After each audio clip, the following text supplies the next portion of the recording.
DF XL. This was my second option 3 years ago when I was choosing my first velomobile. Then I ended up with the Quest because DF was relatively new model and I was afraid early models would have all kind of small problems. But now 3 years later the situation is completely different and I think they have fixed all the problems the early models had. This is Tero's DF and Tero is apparently a little bit taller than I am. So I have little problems trying to reach the pedals. Even though this is the XL model, there is much less room inside than in my Quest. But I imagine I could find comfortable seating position here inside. Obviously, DF has also less luggage space than my Quest.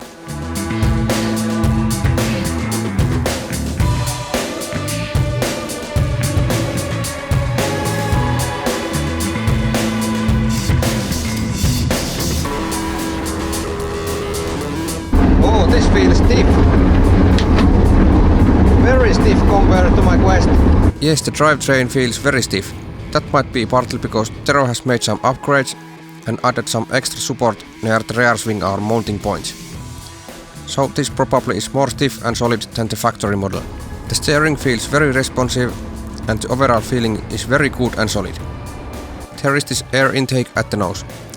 The air will come inside the velomobile through the front boom, but unfortunately I didn't test how effective that is. I was riding only without the racing hood, so I have no idea if there's enough cooling.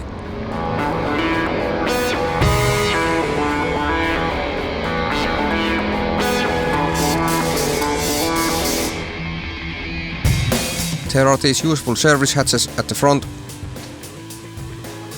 and at the rear for the rear derailleur. And by the way, Tero has these wheel bands on because it's the race weekend. Normally DF has open wheel arches. We had to compare the rear ends of our velomobiles because we both have had some problems with the rear wheels. We tried to feel if there's similar amount of play at the rear wheels of the Quest and DF. Both velomobiles have a similar rear swing arm and the rear wheel mount. The mount of the swing arm is a little bit different. Okay, that was my quick test of the DF XL. It's very interesting velomobile because the drivetrain feels so much stiffer than my Quest. And for those who are wondering, maybe I am planning for my next velomobile. But maybe quite not yet. That's all for today. Thanks for watching. Remember to visit my webshop and buy some t-shirts or something. And also subscribe if you haven't done that already. See you in the next video. Bye bye.